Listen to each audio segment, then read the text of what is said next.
¿Cómo se dio? ¿Por qué se dio? ¿Ante qué necesidades se invade el Tahuantinsuyo, no? Y eso tiene que ver mucho antes todavía con la llegada de Colón a América, que algunos dicen, Colón descubrió América. Ustedes saben que eso es terriblemente falso, ¿no? Colón no descubrió América, ¿no? Entonces, profesor, ¿quién descubrió América? Los americanos, pues chicos, la respuesta es bastante obvia, ¿no? Los americanos, ¿no? ¿Qué hizo Colón, profesor, no? Colón llega al continente americano que los europeos no conocían, pero llega para preparar un periodo de invasiones, un periodo de saqueo, ¿no? Un periodo donde la casta española va a hacerse de las riquezas acá en el Tahuantinsuyo. ¿Y cómo se dio esto? Mira, en Panamá se formó una empresa que tiene varios nombres. Algunos le dicen la empresa de Levante, otros le dicen la empresa perulera, otros le dicen la empresa de Panamá, los otros le dicen la empresa de los socios, etcétera, etcétera, etcétera. Pero el nombre más conocido es la empresa de Levante, ¿ya? Y esta empresa va a ser formado justamente por los socios de la conquista. ¿Y quiénes son los socios? Son las tres personas que se van a agrupar con un mismo objetivo: llegar al Tahuantinsuyo y saquear sus riquezas. Porque en Panamá, unos indígenas ya le habían dicho a los españoles que en el sur de América, Panamá que está en Centroamérica, en el centro de América, le habían dicho unos indígenas a los españoles, oye, ¿qué haces saqueando acá? ¿Qué haces robando acá? Si allá en el sur hay un imperio que es terriblemente rico en oro y en plata, en lo que tú quieres. Entonces a los españoles, cuando se enteran de ese rumor, a los españoles pues naturalmente le brillan los ojos, ¿no? Porque ellos lo que buscaban era oro y plata, porque eso era riquezas y eso era poder. Entonces, cuando empiezan a recorrer estos rumores, se va a formar la empresa de Levante, ¿no? Mediante los socios de la conquista, que va a tener el principal objetivo de invadir el Tahuantinsuyo, apoderarse de la riqueza del Tahuantinsuyo y hacerse de las riquezas del Tahuantinsuyo. Ya, eso es muy importante. Mira, el primer socio fue Pizarro, que fue el jefe militar de la empresa, es decir, quien va a comandar la empresa, no toda la parte militar. De ahí va a estar Diego de Almagro.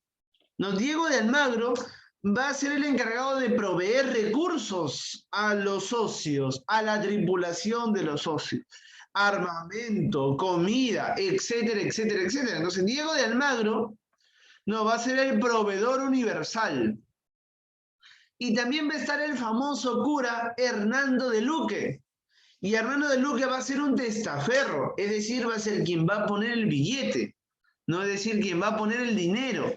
Ya, Hernando de Luque va a ser el testaferro. Pero, profesor, ¿de dónde sacaba un cura tanto dinero para financiar la empresa de Levante? Muy fácil. Sucede que Hernando de Luque llevaba el dinero del financista de la empresa, Gaspar de Espinosa. Gaspar de Espinosa fue un burgués, ¿no? Fue un burgués, un gran comerciante, un rico comerciante, que estuvo dispuesto a financiar las expediciones de la empresa de Levante, pero mediante Hernando de Luque. Por eso, Hernando de Luque era el testaferro de Gaspar de Espinosa. Entonces, Gaspar de Espinosa fue el gran financista de la invasión al Tahuantinsuyo, no nos olvidemos. Pero también había un cuarto socio de la conquista que se le considera así, ¿no? Que era el gobernador de Panamá, Pedro Arias Dávila. Pero cuando Pedro Arias lo sacan del gobierno, la empresa de Levante tiene enormes problemas, porque Pedro Arias era quien le daba autorizaciones para que hagan sus expediciones. Muy bien. Y como ya hemos hablado, el objetivo era invadir el Tahuantinsuyo. Bueno, Pizarro hace su primer viaje con su tripulación y fue un total fracaso el primer viaje. Pizarro hace su segundo viaje no, hace su segundo viaje y va a encontrar una balsa de indios tayanes. Es decir, va a encontrar una balsa de indios que ya le pertenecían al imperio del Tahuantinsuyo. Y los va a capturar y lo va a llevar a Panamá. Para que después, chicos, Pizarro viaje a España y le lleve a los indígenas que habían capturado como una prueba de que realmente existía el Tahuantinsuyo. Va y se lo muestra a los españoles. Mira, esta es mi prueba de que realmente existe el Tahuantinsuyo y que realmente existen esas riquezas. De que realmente existen esas riquezas. Entonces, ese viaje de Pizarro tenía un objetivo: hacer que los reyes firmen una autorización para que puedan invadir el Tahuantinsuyo. Esa autorización es la capitulación de Toledo. Entonces, ¿qué es la capitulación de Toledo? Es el documento que autoriza la invasión al Tahuantinsuyo, pues. ¿Y quiénes fueron los firmantes? Los reyes católicos, Carlos e Isabel, y Pizarro. Pizarro. Pero acá hubo un problema, ¿no? Acá comenzaron los problemas. Porque cuando Pizarro va a España, él firma la capitulación de Toledo, pero beneficiaba a Pizarro y no beneficiaba ni a Almagro ni a Luque. Entonces, de cierta manera, chicos, se entiende que cuando Pizarro viaja a España, viaja y traiciona a sus socios, porque firma una capitulación donde el que sale mejor parado es Pizarro, donde quien va a tener mayores riquezas es Pizarro, donde quien va a poseer las mejores tierras es Pizarro. Entonces, como consecuencia de la capitulación de Toledo, van a iniciar las enemistades. La enemistad entre Pizarro y Almagro principalmente, porque a Luque le importaba muy poco, recordemos, él solamente era el testaferro. Muy bien. Pizarro va a regresar a Panamá y va a preparar su tercer viaje, que es el viaje ya de la invasión. Va a desembarcar en Tumbes, va a pasar a Piura, etc. Van a llegar a Cajamarca. En Cajamarca van a engañar y traicionar a Atahualpa porque habían acordado una reunión previamente. Lo van a secuestrar y lo van a condenar a la hoguera. ¿No? Y lo van a, aunque no muere en la hoguera, ¿no? Ya sabemos cómo va a morir Atahualpa, ¿no? Y lo van a condenar a la hoguera. Bueno, después de que Atahualpa ya es derrotado, el imperio del Tahuantinsuyo ya casi estaba en las manos de los españoles, porque la principal fuerza, que era Atahualpa, ya había sido derrotada. Muy bien. Entonces, Pizarro, para darse legitimidad, por decirlo de esta manera, va a nombrar a 2 incas títeres, es decir, 2 incas que están bajo el mando de los españoles. 2 gobernantes del imperio, pero que están bajo el mando de los españoles. Uno va a ser Toparpa o Tupac Hualpa, y el otro va a ser el famoso Manco Inca. Y ojo, no te olvides nunca de Manco Inca, que lo vamos a ver durante toda esta clase. A los hijos de Manco Inca y a Manco Inca. Entonces, una vez que va a nombrar a sus incas títeres, va a iniciar la gran marcha al Cusco, donde van a capturar pues el Coricancha, van a saquear el Coricancha y van a poseer, van a apoderarse completamente del imperio del Tahuantinsuyo. Pero bueno, chicos, la historia muchas veces nos ha contado de que la invasión o la conquista de los españoles al Tahuantinsuyo ha sido muy fácil, ha sido muy sencilla, ¿no? Que simplemente los españoles nos ganaron porque eran superiores, ¿no? Eran superiores a los indígenas, porque ellos tenían la religión verdadera, ¿no? Eso es lo que siempre dicen, ¿no? No, el principal argumento para algunos es que los españoles eran de una raza superior, eran seres superiores y los indígenas eran seres inferiores. Pero yo les pregunto, ¿eso realmente era así? ¿Eso realmente fue de esa manera? ¿Fue realmente fácil derrotar a los indígenas? ¿Fue realmente sencillo derrotar al imperio del Tahuantinsuyo? ¿Fue cuestión de 1 año, 2 años, 3 años? ¿O realmente costó mucho tiempo derrotar al imperio del Tahuantinsuyo? ¿Mm?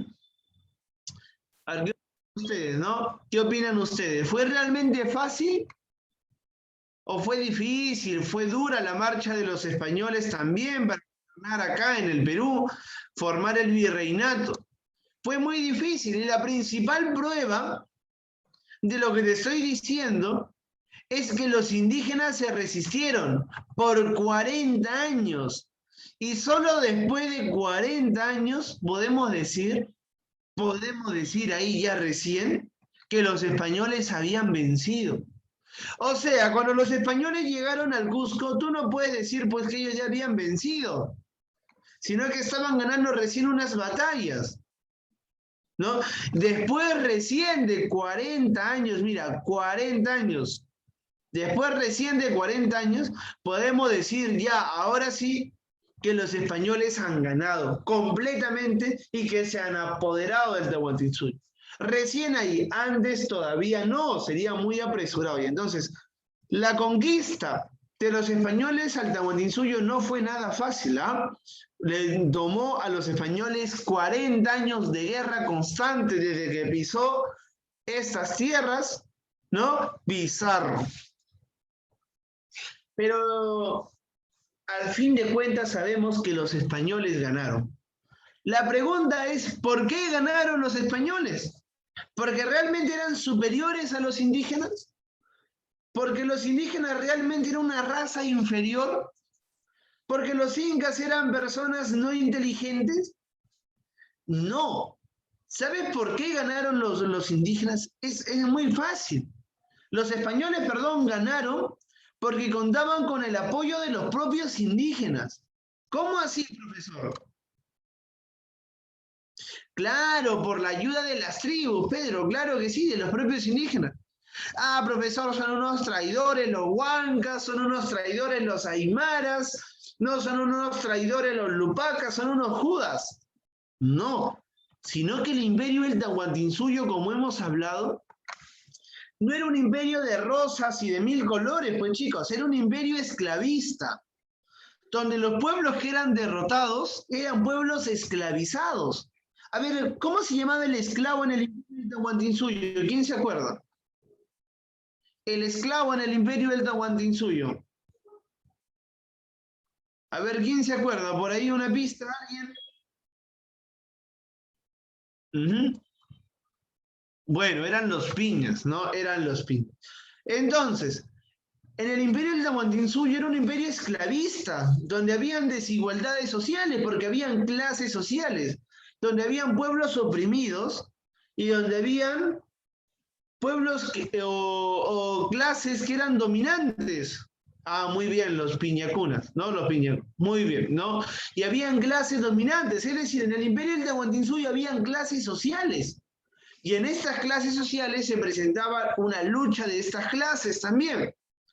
Y manifestación fiel de la lucha de las clases sociales es que los pueblos que han sido derrotados por los incas, es decir, los pueblos que eran oprimidos, es decir, todas las clases que son dominadas, apoyaron a los españoles, porque en ellos vieron una forma de liberarse del yugo de los incas, de liberarse de la explotación de los incas, de la explotación de los huáscar, de la explotación de los atahualpa, de la explotación de los huayna Cápac.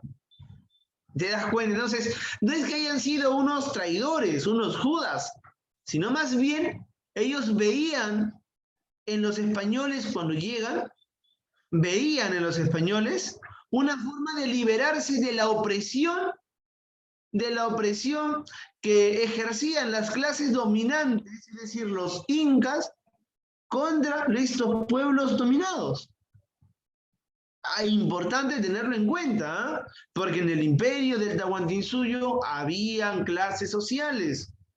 Y como habían clases sociales, había una clase que era dominante y había otra clase que era dominada. Y esta clase dominada vio una posibilidad de liberación en los españoles. A tal punto que cuando llegan los españoles por primera vez en la isla de Puna, los indígenas cuando lo ven, a los españoles piensan que los españoles son dioses, porque son todos barbones los ingasupas, ¿no? Son todos barbones. Y los indígenas creían en dioses barbones, pues, ¿no? Pensaban en los dioses barbones. Entonces, cuando ven a los españoles que llegaban hombres todos blancos, con unas cosas medias raras llamados caballos, ¿no? Y que llevaban con un armamento de acero y que llegaban con armas de fuego y armas más sofisticadas que no conocían los indígenas ven a los españoles los dioses que van a venir a castigar, ¿no? Que van a venir a castigar a los incas por todas sus tiranías. Por todas sus tiranías. ¿Ya? Muy bien, entonces, para entender entonces por qué estos pueblos se convirtieron en aliados de los españoles, por qué apoyaron a los españoles, ¿no? Muy bien, ojo, apoyan a los españoles por la existencia de la lucha de las clases sociales en el imperio del Tahuantinsuyo. Y esa es una manifestación fiel, de repente una de las más grandes pruebas de la existencia justamente de este antagonismo de las clases sociales dentro del imperio del Tahuantinsuyo. Chicos, si es que no me están entendiendo, me avisan, por favor, profesor, no le estoy entendiendo, explico un poco más lento. O si de repente está muy sencillo todo, me dicen, profesor, está muy fácil, ¿no? Para ir hablando un poquito más, sino ya. Entonces, los principales pueblos que se aliaron con los españoles son los huancas, los aymaras y los lupacas. Los tres principales pueblos. ¿Hay otros más? Sí. Ahora, recordemos también de que los españoles vinieron de Panamá con indígenas nicaraguas, ¿no? Indígenas, y también vinieron con esclavos africanos, ¿no? Con esclavos africanos. Y todos ellos eran parte de su ejército, ¿no? Muy bien. El inicio de la resistencia, chicos, va a comenzar con los jefes militares de Atahualpa. Porque cuando Pizarro llega a Cajamarca y le dice a Atahualpa, oye, vamos a entrevistarnos, vamos a conversar, ¿no? Cuando le dice eso, Atahualpa se confía de Pizarro pensando, dice, ¿qué me va a hacer a mí? Pensaba Atahualpa, no dice, ¿qué me va a hacer a mí? No, Atahualpa se sentía un dios. No se sentía un dios. Entonces, cuando llega Pizarro a la plaza de armas de Cajamarca, le da el gran susto a Atahualpa, ¿no? Dispara un cañón, derrumba las compuertas de la plaza de armas, los españoles atacan con sus armas de fuego, matan a los indígenas y capturan a Atahualpa, ¿no? Y lo van a... Entonces, en ese momento que Atahualpa va a ser capturado, ¿no? Sus fuerzas militares se van a dividir. Rumiñahui se va a ir por el norte, hacia el Ecuador. Calcuchímac se va a quedar en el centro, Huancay. Y Apoquiskis va a defender el sur, es decir, el Cusco. Acá comienza la resistencia indígena contra los españoles. Los españoles salen de Cajamarca y empiezan a recorrer todos los Andes. Llegan hasta Jauja. En Jauja van a fundar la primera capital del Perú, la ciudad de Jauja, la primera capital no fundada por los españoles, y se van a encontrar con la resistencia de Calcuchímac y lo van a derrotar. Pero ojo, los españoles no lo derrotan solos, sino con pueblos aliados, ¿ya? Ojo, pueblos aliados. Van a seguir avanzando del centro hasta el Cusco, la gran marcha al Cusco, y se van a encontrar con el general Apoquiskis. Se van a enfrentar y lo van a derrotar a Apoquiskis. Y los españoles se van a apoderar de todo el Cusco, del Coricancha. Pero ya había sospechas de que los españoles no eran lo que decían ser. Algunos pueblos que habían confiado en los españoles se dieron cuenta que los españoles son igual o peores que los incas. Entonces van a escaparse y se van a enfrentar ahora a los españoles. Por ejemplo, Manco Inca. Manco Inca fue nombrado un inca por los españoles, ¿recuerda? Manco Inca era un aliado de los españoles. Y es que Manco Inca era el hermano de Huáscar, el hermano menor de Huáscar, y Huáscar fue derrotado y fue asesinado por Atahualpa. Por eso Manco Inca estaba con los españoles. Pero después Manco Inca se va a rebelar en contra de ellos. ¿Por qué, profesor? Porque los españoles empezaron a mostrar su verdadera cara.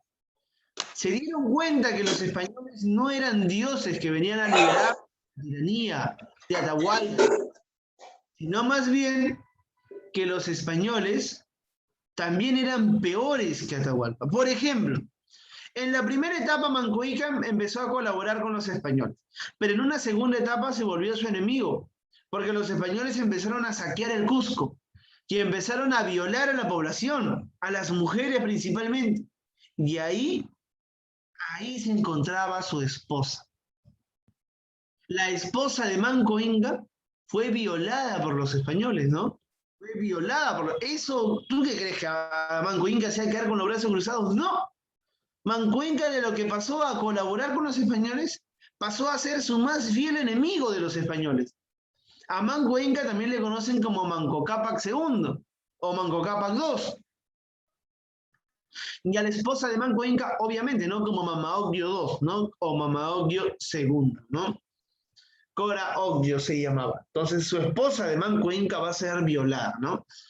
Va a ser violada, los españoles van a empezar a saquear, van a empezar a ultrajar, van a empezar a robar los templos sagrados del Tahuantinsuyo, y todo eso va a hacer que Manco Inca se vuelva su enemigo, su más fiel enemigo. Mira, Manco Inca tenía dos jefes militares, Titu Cusihualpa y Kisu Yupanqui, ¿no? Sí, los nombres son un poquito complicados, sí, o simplemente Tito Cusihualpa, ¿no? Tito Cusihualpa, también llamado Cahuí.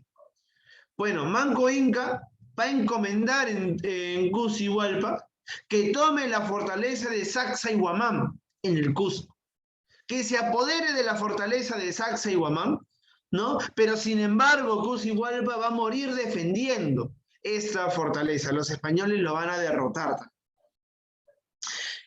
Y es que Manco Inca era muy inteligente. Él se había dado cuenta que los españoles mueren y viven por el oro. Entonces Manco Inca empezó a generar el rumor de que en Chile había mucho oro. Y tú sabes, pues, en Chile no hay oro, ¿no? En Chile no hay, ¿no? Entonces Manco Inca empezó a generar el rumor de que por Chile hay oro, de que por la costa peruana también hay oro. Y empezó a dividir a los conquistadores, empezó a dividir a los españoles, para que sea más fácil tomar la fortaleza de Sacsayhuamán. A pesar de eso, los conquistadores se van a reorganizar, ¿no? Y van a derrotar a Tito Cusihualpa, ¿no? O a Tito Cusihualpa Cahuide. Ahora, tuvo otro gran jefe militar, Kisu Yupanqui.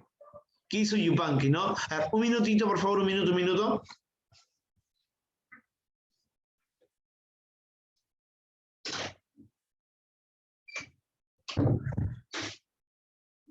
Muy bien, chicos. Estábamos hablando entonces de Kisu Yupanqui. Y este caso es muy importante, ¿eh? Porque Kisu Yupanqui va a derrotar a los españoles y los españoles van a huir a la segunda capital del Perú. Van a huir a Lima. Yo te pregunto, ¿tú sabes por qué los españoles fundaron y establecieron a Lima como la capital del virreinato? A ver, ¿sabes por qué? Porque los españoles sabían que los indígenas se iban a rebelar en cualquier momento. Entonces necesitaban un lugar donde ellos puedan escapar más fácilmente. Donde ellos puedan escapar más fácilmente e irse a España. Claro, claro. Y puedan defenderse y también huir a España. Entonces, los españoles, cuando son derrotados por Kisu Yupanqui, van a ir a Lima. No, van a ir a Lima. Pero Kisu Yupanqui va a rodear toda la ciudad de Lima con 20.000 hombres. Yupanqui le va a pedir a los pueblos indígenas, oye, ayúdame, que nuestros verdaderos enemigos son los españoles. No somos nosotros, sino los españoles. Ellos son nuestros verdaderos enemigos. Algunos fueron a apoyar a la rebelión de Manco Inca, ¿no? A Quiso Yupanqui. Y otros mantuvieron la desconfianza todavía de los incas, ¿no? Mantuvieron todavía esa desconfianza.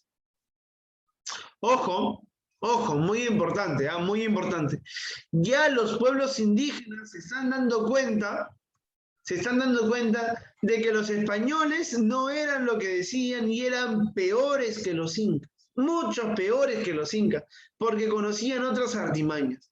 Pero esos mismos pueblos todavía no son capaces de confiar en los incas, de confiar en Manco Inca, en los descendientes de Huáscar, en los descendientes de Huayna Cápac, porque también recuerdan, ¿no?, todas las torturas, explotaciones que habían sufrido por los incas. Muy bien.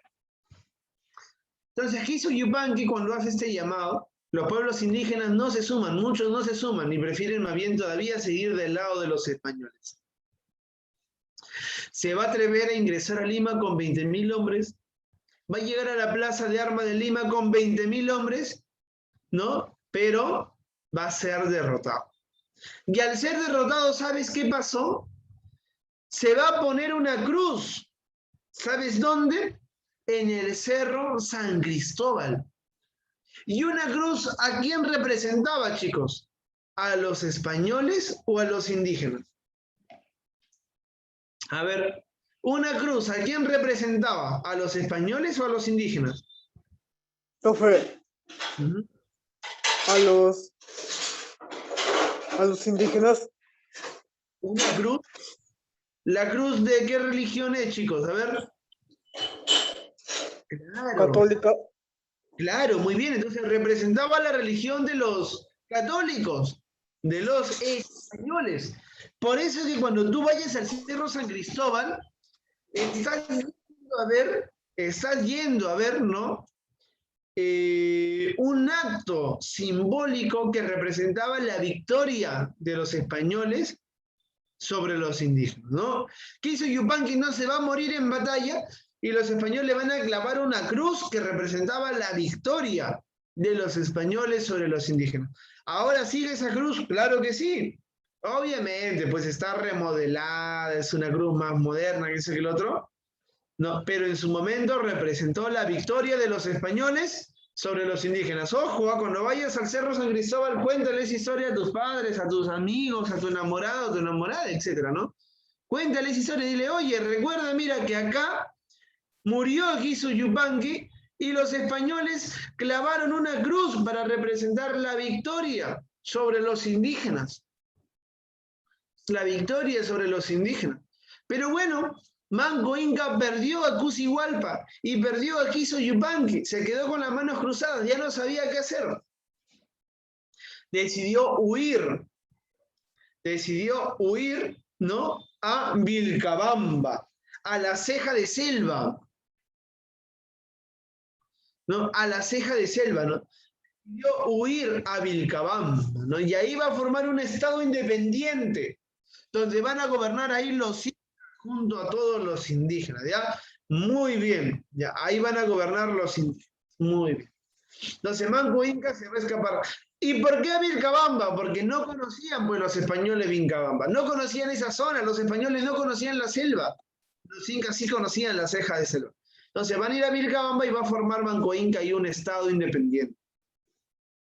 No, muy bien, ahora, mira, Manco Inca al fallecer, al morir, ¿no? Sus hijos van a ser los grandes continuadores de la rebelión. Tuvo 3 hijos, Sayri Tupac, Titu Cusi Yupanqui y Tupac Amaru I. Profesor, ¿vamos a hablar de José Gabriel Condorcanqui? No, él es Tupac Amaru II.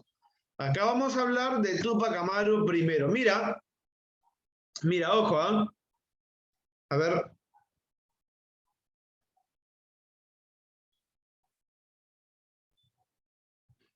Muy bien, ya, muy bien. A ver, ahora, me distraje un minuto. ¿En qué estaba? Ya, vamos a hablar de Tupac Amaru primero, ya, muy bien. Sayri Tupac, tras la muerte de su padre Manco Inca, ¿no? Va a retomar la rebelión, va a tener acciones armadas, va a generar algunas acciones armadas, pero tuvo el gran error de negociar con el virrey Hurtado de Mendoza. El virrey Hurtado de Mendoza le dice a Sayri Túpac, oye, deja de resistirte, ¿para qué te resistes por esos indígenas? Yo a ti te doy tierras, a ti te doy propiedades, a ti te doy privilegios, mantengo tus privilegios. Y Sayri Túpac pues le brillaron los ojos, traicionó a los indígenas Sayri Túpac. Y va a viajar a Lima, pero de pronto va a morir Sayri Túpac. Y sus hermanos se preguntaban, ¿qué pasó con Sayri Túpac?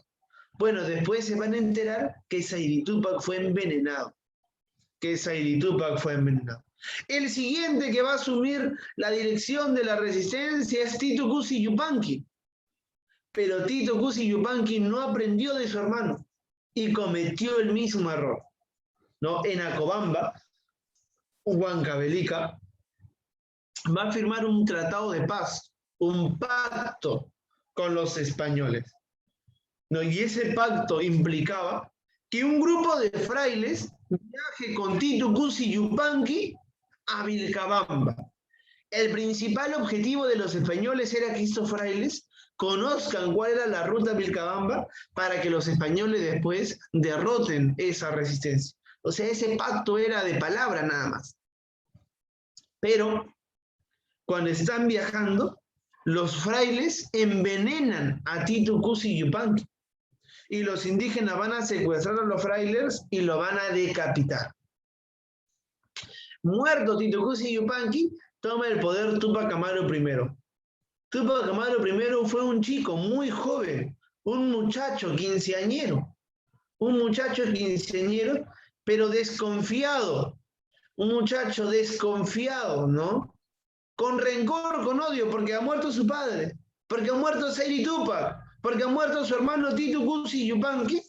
Túpac Amaru I va a decidir romper la paz y reiniciar la resistencia.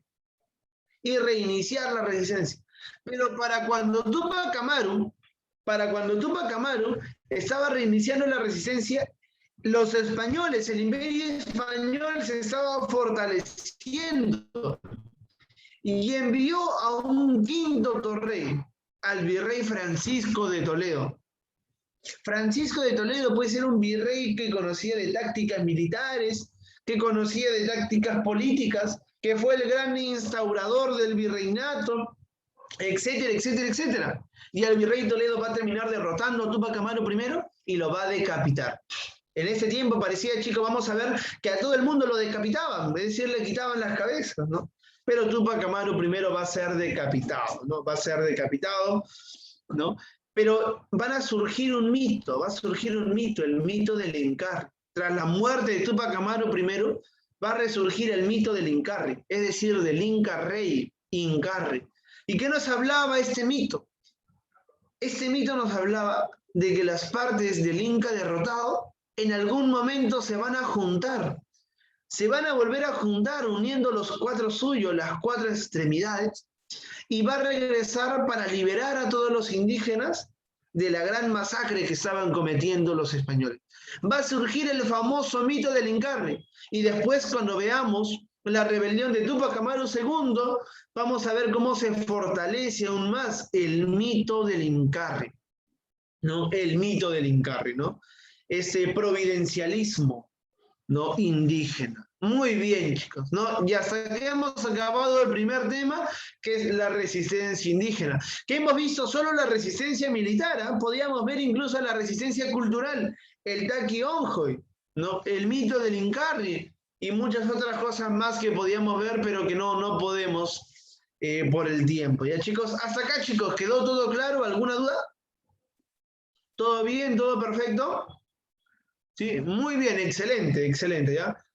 Excelente. Entonces, mira, para resumir todo, ¿eh? La conquista al Tahuantinsuyo no fue facilita como siempre nos han dicho, ¿eh? Y no fue porque los españoles eran superiores a los indígenas. Le costó 40 años de guerra, ¿te imaginas? 40 años de guerra. Es demasiado 40, casi medio siglo de guerra, ¿ya? Y ojo, que en todo el periodo virreinal hubieron rebeliones constantemente. No, la principal fuerza de los españoles fueron los pueblos aliados, pero que poco a poco se van a ir desilusionando de los españoles, se van a ir dando cuenta que no son esos dioses que lo van a liberar de la opresión y la esclavitud, sino que eran peores que los indígenas, y los pueblos van a empezar a rebelarse. Pero lamentablemente no había una unidad entre estos pueblos y los incas. No había todavía una unidad entre los pueblos y los incas para que hagan una sola fuerza y arremetan contra los españoles. No, no lo había, ¿no? Entonces la principal causa de que los españoles, para que los españoles ganen, no fue su superioridad, sino la división del imperio, la fragmentación del imperio, la falta de unidad, ¿no? Fue la principal causa. Y entre los grandes dirigentes de la resistencia indígena encontramos primero a Manco Inca, que se desilusiona ante el saqueo, ante el robo, ante la usurpación y ante las violaciones a la población cusqueña, donde estaba pues su esposa. No, su esposa, como te digo, fue violada por los españoles. Manco Inca va a comenzar la resistencia, pero va a tener el terrible error de confiar en los maestros del engaño, los españoles de la época, ¿no? En la época, pues los españoles eran los maestros del engaño. No, va a confiar en los maestros del engaño y va a ser asesinado. Sayri Tupac no aprendió de su padre, también va a ser asesinado, envenenado. Titu Cusi Yupanqui no aprendió de su hermano ni de su padre y también va a ser asesinado, no envenenado. Y Tupac Amaru I sí aprendió de la lección, pero muy tarde, porque el imperio español ya se había fortalecido acá y va a ser derrotado por Toledo, y no solo derrotado, sino también decapitado. Sin embargo, en el sentir del pueblo indígena quedó la esperanza de que en algún momento las partes del Inca se reconstruyan, se vuelvan a juntar, así como los cuatro suyos, y liberen a los indígenas de la masacre que estaban cometiendo los españoles. Eso es el mito del Incarri, ¿ya? Muy bien, el mito del Incarri. Veamos entonces lo siguiente. El siguiente tema, wow, qué temas para más largo. El siguiente tema es la guerra entre los conquistadores. Porque cuando los conquistadores llegan acá, e invaden, ojo, invaden el Tahuantinsuyo, no es que ellos también se encontraban unidos. Recuerda, yo te mencioné, tras la capitulación de Toledo, comienza la enemistad entre Pizarro y Almagro, porque Pizarro era el que salía mejor parado. Entonces veamos ahora la guerra entre los conquistadores, los conflictos que se presentaron entre ellos. Eso se va a dar desde 1537 hasta 1554. Los primeros enfrentamientos se van a dar entre dos bandos, los almagristas y los pizarristas. La gobernación de Nueva Toledo estuvo a cargo de Diego de Almagro y la gobernación de Nueva Castilla, no de Pizarro.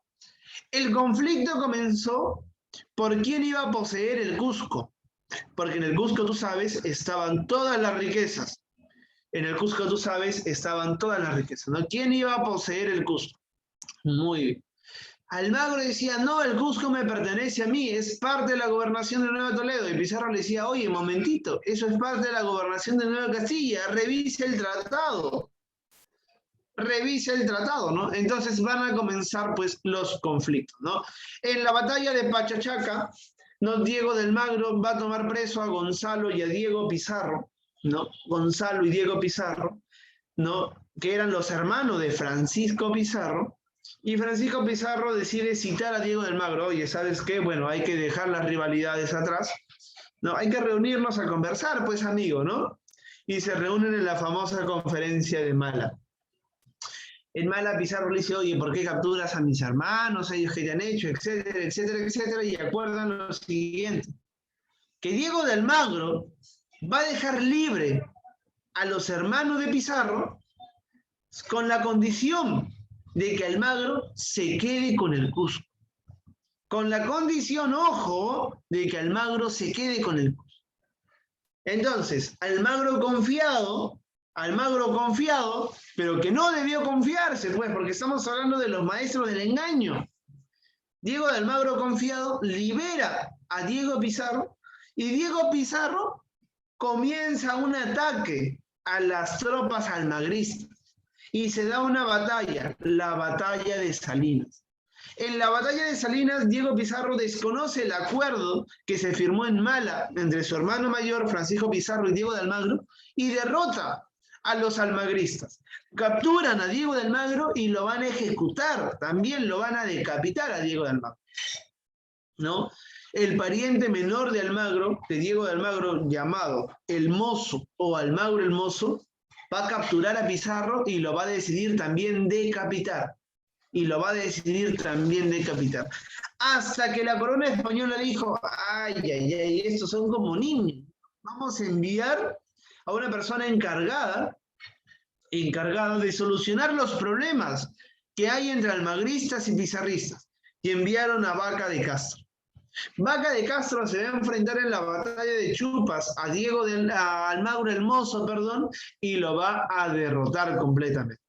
Bueno, derrotados las tropas almagristas, son los pizarristas quienes van a poseer pues mejores beneficios, mejores recursos. Incluso Vaca de Castro era aliado de Diego Pizarro. Bueno, esa es la primera etapa, chicos, los primeros enfrentamientos que se dan, que todo debe estar en función a la posesión del Cusco. Muy bien. Después se van a dar otro enfrentamiento, ya no entre conquistadores, sino entre conquistadores y la corona española. Porque la corona española pensaba, estos encomenderos tienen mucho poder, a tal punto que están desafiando mi poder. Tienen más riquezas que yo mismo. Entonces, la corona española va a decidir promulgar las nuevas leyes de Indias, que tenía el principal objetivo de debilitar a los encomenderos y crear el virreinato en el Perú, con el objetivo de centralizar todo el poder, chicos, en la corona española. Con estas nuevas leyes de Indias van a empezar los enfrentamientos, chicos, entre los encomenderos y la corona española. Los líderes de la rebelión, ¿quiénes fueron? Gonzalo Pizarro y Francisco Carvajal.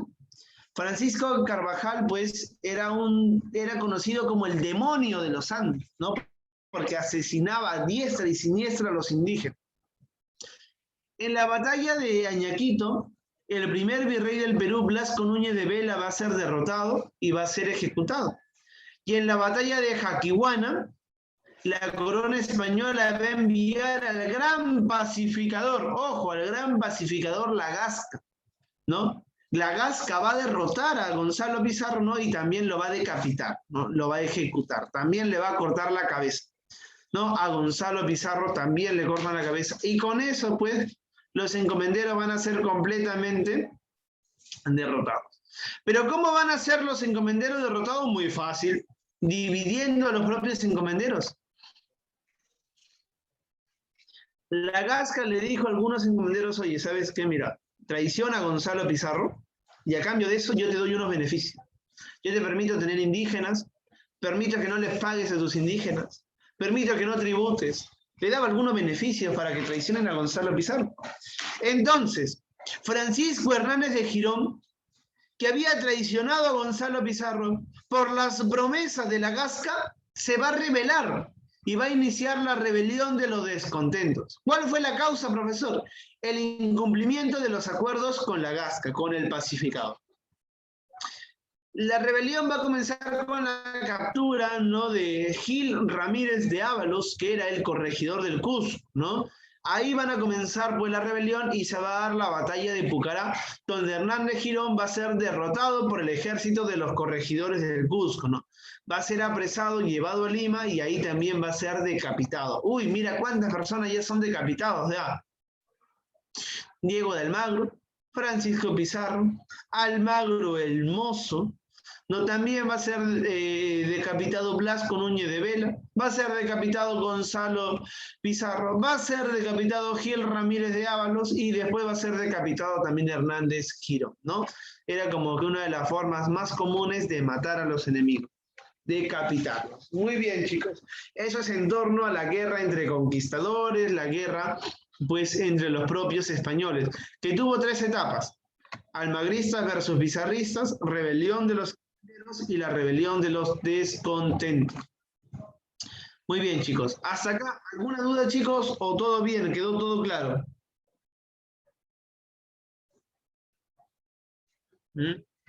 ¿Todo bien, chicos? ¿Todo bien, no? Levanten la manito si no, ¿eh? Para yo saber que está todo bien. Ya, perfecto, ¿no? Excelente, excelente. Muy bien, ya. Entonces, para avanzar rápidamente, nos vamos, chicos, al libro, ¿ya? Vamos a resolver el libro para no atrasarnos mucho, ¿ya?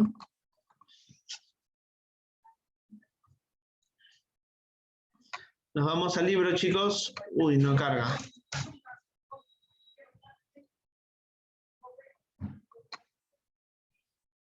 Ya, muy interesante, chicos, esta parte de la historia del Perú, ¿no? Ver cómo realmente los españoles ganan, no cómo los españoles conquistan, ¿no? Eso es muy interesante, es muy elemental, chicos, conocer una historia bastante crítica, ¿no? Una historia bastante crítica. Muy bien, chicos.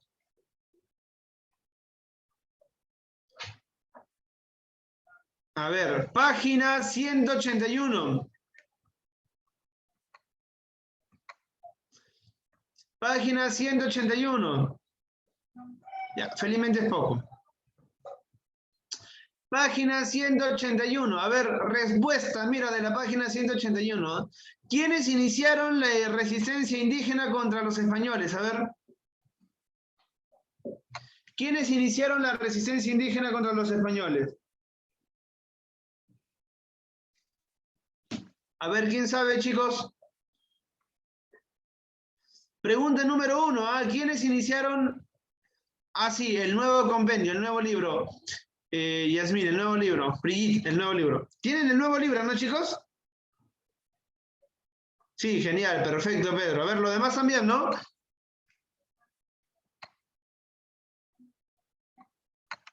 Ya. A ver, la mayoría tiene, creo que sí. A ver, confirmen, chicos. Los que no tienen, comenten, ya, por favor.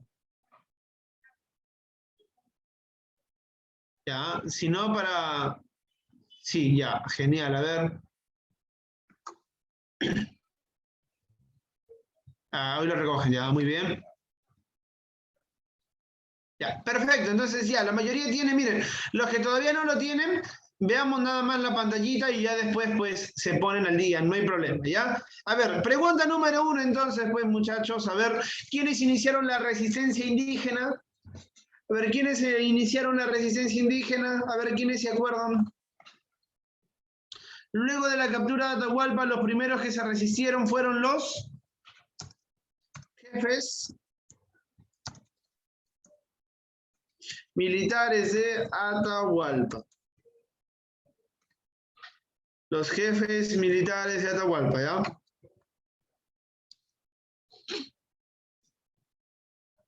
Muy bien, los jefes militares de Atahualpa. Muy bien, muy bien.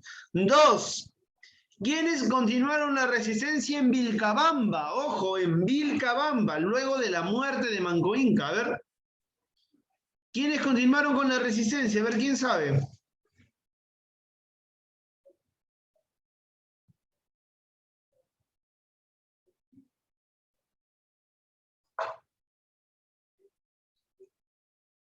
A ver, ¿quiénes iniciaron la resistencia o quiénes continuaron? Sus hijos, muy bien. Los hijos, ¿no? Los hijos de Manco Inca. Ya tú sabes quiénes eran. Sairi Tupac, Tito Cusi Yupanqui y Tupac Amaru I. 3. ¿Cuál fue la causa del estallido de la Tercera Guerra? Ojo, Tercera Guerra, la rebelión de los descontentos. Facilito, el incumplimiento de los acuerdos con la Gasca, ¿ya? Facilito, chicos, recontra sencillo ese libro, ¿ah?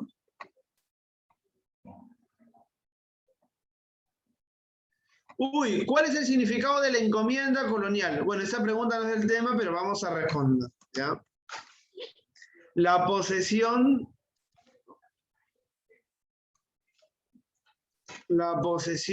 de riquezas de los españoles, ¿ya?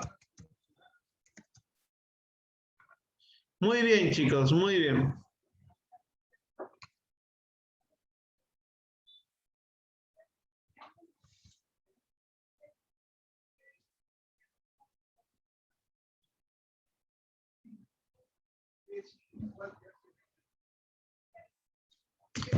Ya, muy bien. Lo borro ya, chicos, lo voy borrando. Ustedes me avisan, ¿no? O si no, todavía no. Avísenme, por favor.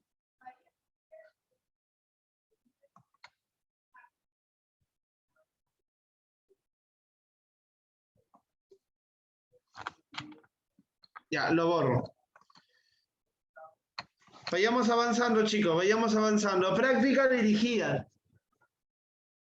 A continuación te presentamos un dibujo que forma parte de la nueva crónica y buen gobierno de Guamán Poma de Ayala. Responde, ¿qué escena está representando? ¿Y qué elementos importantes se pueden destacar del dibujo? Ya, a ver, ¿quiénes me pueden responder esta pregunta? A ver, está muy interesante, ¿ah? A ver, ¿quién puede responder a analizar? Es de análisis principalmente, ¿no? ¿Qué está pasando acá? Ya, ¿qué está pasando acá? Mira, acá que dice el encomendero, ¿no? Mira cómo se escribe antes, ¿no? El comendero, no es encomendero, ¿no? Sino el comendero. A ver, se está viendo ahí uno que el español está sentado en anda, ¿no? El adoración, a ver, ¿cómo sería? A ver, ¿qué escena se está representando, no? Se representa, escribimos, ya representa el poder de los españoles sobre los indígenas, ¿ya? Ahí el español está cargado en andas por los indígenas, ¿no? Y muy bien. ¿Y qué elementos podemos reconocer? A ver, ¿qué elementos podemos reconocer? A ver, están las andas, las tinjas, que son esos tambores, las tinjas, ¿no? La mascaipacha o corona inca mascaipacha, etcétera, ¿ya? Esos serían los principales elementos que vamos a mencionar, ¿ya? Para ir avanzando, porque ya nos gana el tiempo. Oh. Tercer año. Ya, muy bien. Las andas, las tinjas, la mascaipacha, muy bien. ¿Y qué elementos importantes se pueden destacar en el dibujo? Ya, bueno, ya está. Sería eso, ¿ya, chicos? ¿Chicos?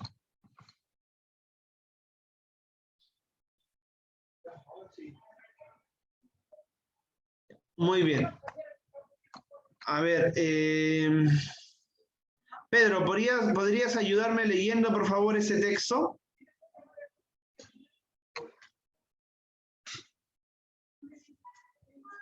El arte de transición. Las primeras reacciones de la población andina frente a los conquistadores europeos fueron rápidamente consignadas por sus artistas. Por desgracia, son escasos los ejemplares de sus primeras artes, de asombrosa y resistencia. Entre otros podemos mencionar el caballo chimú de los conquistadores, el mate de los perros conquistadores, el arpa del maíz. El caballo chimú, de color negro, fue elaborado en arcilla según las técnicas de los incas de la costa norte peruana. La composición está formada por dos figuras, el caballo español y el jinete andino. ¿Quién era este jinete? ¿Acaso una colaboradora de los españoles que se enorgullecieron de estar asociados con ese nuevo y sorprendente animal? ¿O por el contrario, ese jinete era una forma simbólica y secreta de expresar el control de los indígenas que pretendían, esperaban, tener sobre las formas, fuerzas y elementos que venían a destruir su mundo?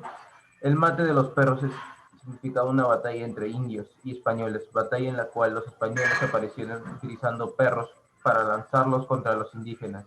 Al lado de los perros y españoles vemos también a un indio traidor y colaboracionista que auxilia a los españoles y conduce a los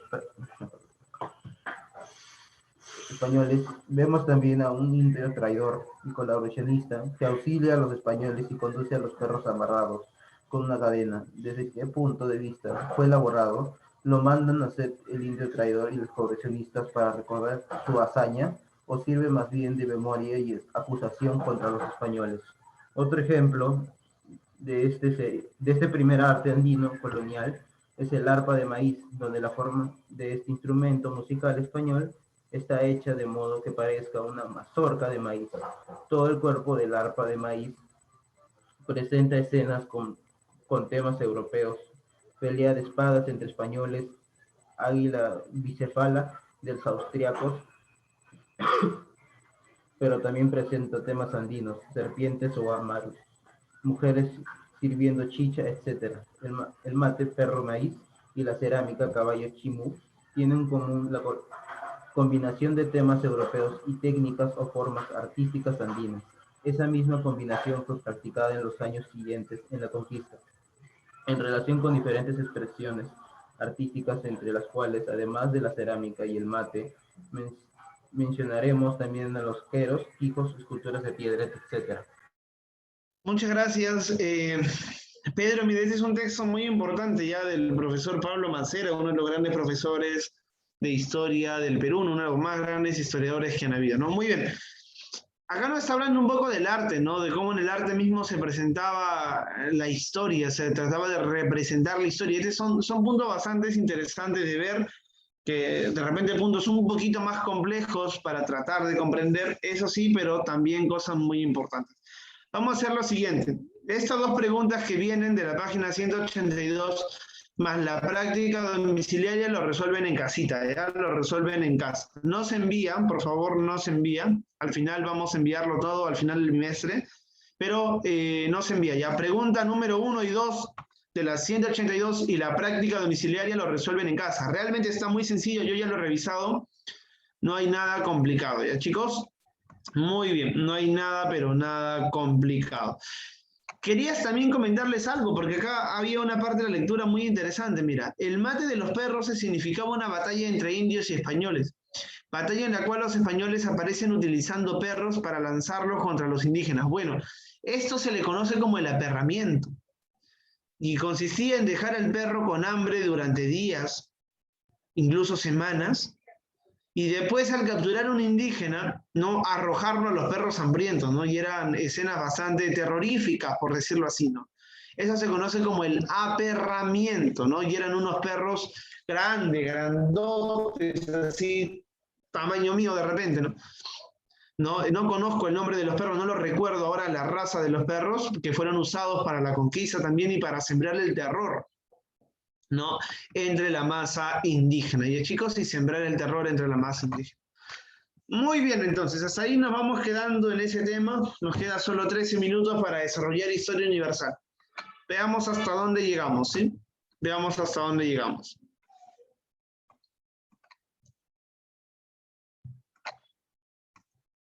Bueno, nos quedamos la siguiente, bueno, en la clase anterior nos quedamos viendo el Imperio Romano.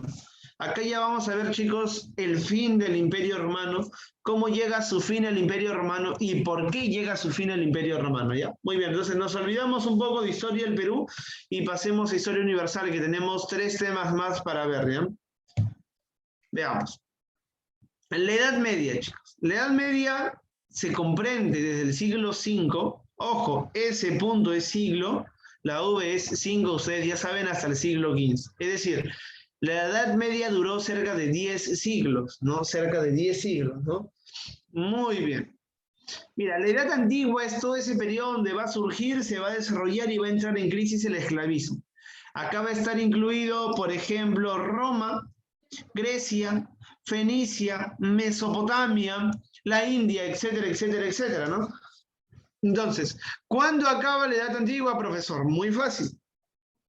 La Edad Antigua acaba cuando el Imperio Romano también acaba. Y el Imperio Romano acaba producto de las invasiones de los bárbaros, ¿no? Invasiones de los bárbaros. Muy bien. Edad Media. La Edad Media, chicos, es el periodo de surgimiento, desarrollo y crisis de un nuevo sistema económico, político, social. El feudalismo. Y ese es el tema más interesante del bimestre, el feudalismo. Es lo más interesante de todo y ya vas a entender por qué. El feudalismo. Muy bien. La Edad Media se divide en 3 periodos. La Alta Edad Media, que comprende el siglo V al siglo IX, donde se van a fundar los primeros reinos bárbaros.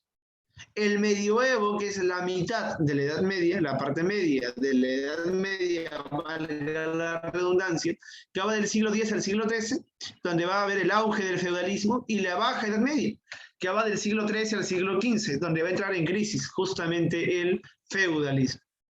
Muy bien, veamos las invasiones bárbaras rápidamente.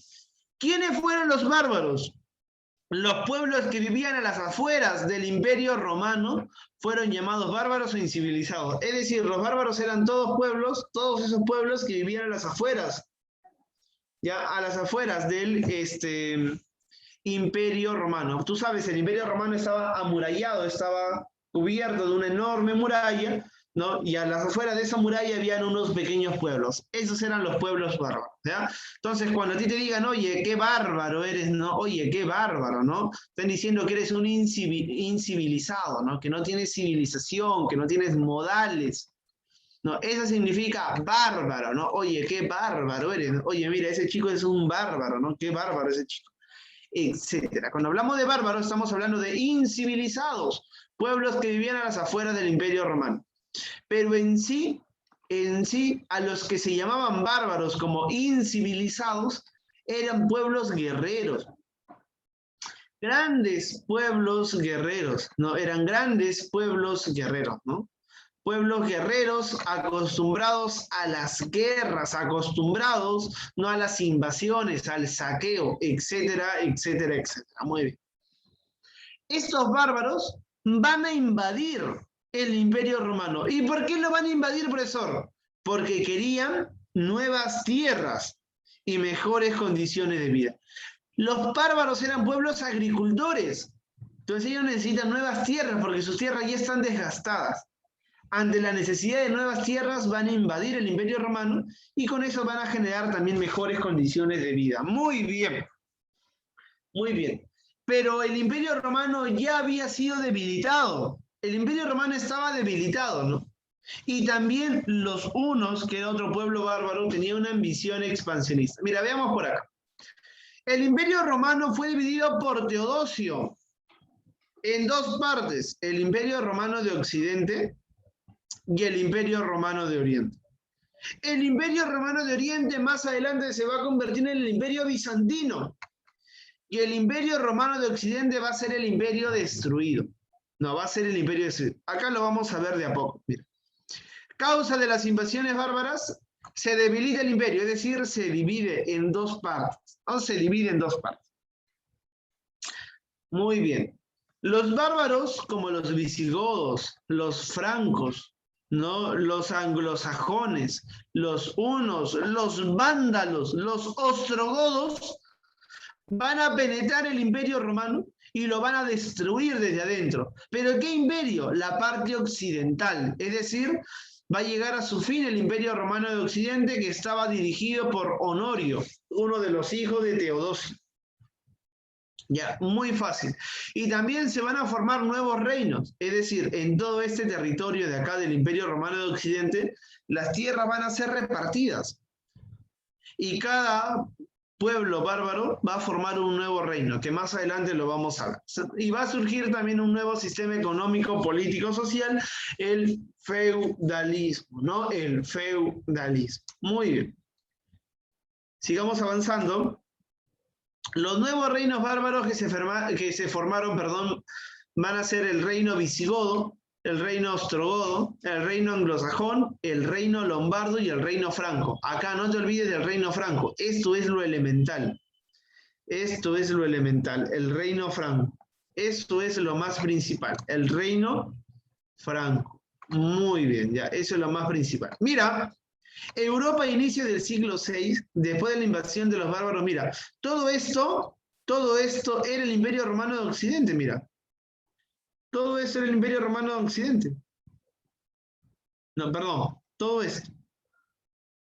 Todo esto, toda esa parte de acá era el Imperio Romano de Occidente. Mira, los visigodos van a formar España, o también conocido Hispania.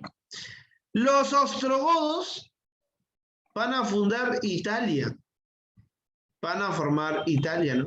Los francos ¿Qué van a formar? A ver, ya, a ver. ¿Qué país van a formar los francos? ¿O qué reino van a formar los francos? Que actualmente es un país. No, actualmente es un país. A ver, ¿qué país? A ver, ¿qué reino? A ver.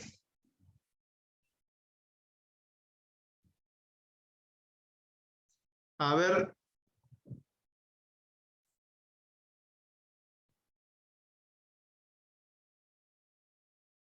Muy bien. Se va a formar, pues, chicos, el reino franco o el reino de Francia, que después va a dar origen, pues, al actual país francés, no al actual país de Francia, ¿no? Entonces, los francos van a formar las Galias o el reino franco, ¿no?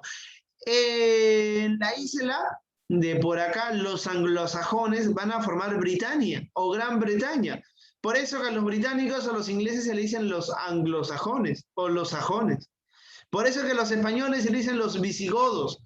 A los italianos se le dicen los ostrogodos. Ya te das cuenta, ¿no? Todo eso tiene que ver con las invasiones bárbaras y con la formación de nuevos reinos. De todos los reinos que se formaron, el más importante, o uno de los más importantes, va a ser el reino franco. ¿Por qué, profesor? Porque va a dar pase al imperio carolingio. Mira, el imperio carolingio, chicos, va a ser un gran estado, un estado centralizado de carácter justamente, como dice su nombre, imperial, es decir, conquistador, expansivo, que va a consolidar también el sistema feudal, ¿no? El imperio carolingio se ubicó en el actual Francia, ¿no? El actual Francia, y tiene como antecedente la fundación del reino franco. Origen del imperio carolingio, perdón. Mira, el origen va a estar en el siguiente, en la alianza en el reino franco con la Iglesia Católica. A partir de acá para adelante, chicos, vamos a ver la gran intervención de la Iglesia Católica en cada uno de los acontecimientos de la historia universal. Siempre ha estado presente, chicos, en casi todo, ¿no? Siempre ahí, no con las decisiones religiosas, sino con decisiones muy políticas, más bien.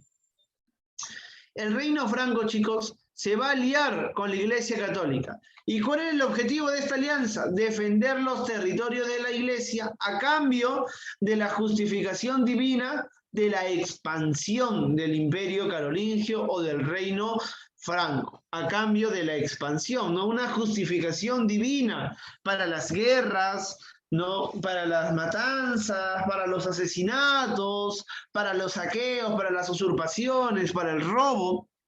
Todo eso la Iglesia lo va a justificar mediante su santo discurso a cambio de que el reino franco proteja sus territorios. ¿De quiénes? Ante los musulmanes, que los musulmanes también quieren expandirse. Los musulmanes también quieren expandirse, quieren invadir algunas zonas. ¿Ya? Muy bien, entonces. Muy bien. El objetivo era entonces defender los territorios de la Iglesia Católica. Mira, en el reino franco vieron dos dinastías, la dinastía merovingia y la dinastía carolingia, ¿no? La dinastía de Meroveo, ¿no? Y de Carlomagno. Muy bien.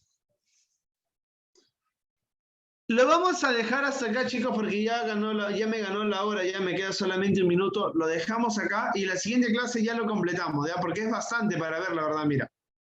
Nos queda ver todo esto, ¿no? Que es ver todo cómo se forma el imperio carolingio, las características del imperio carolingio, el imperio y Carlomagno, su división, etcétera, etcétera, etcétera, y el fin del imperio carolingio también, ¿ya? Así que acá ya lo vamos dejando, porque no me va a alcanzar el tiempo. Si voy a explicar, voy a dejar la idea abierta y no se va a entender para la siguiente clase nada. Muy bien, chicos, entonces acá nos vamos quedando. Por favor, resuelvan lo que estamos dejando como tarea, que es la página 182 y la página 183, ¿no? Que realmente es poquito, chicos. Bueno, acá nos vemos, chicos, y... Profe,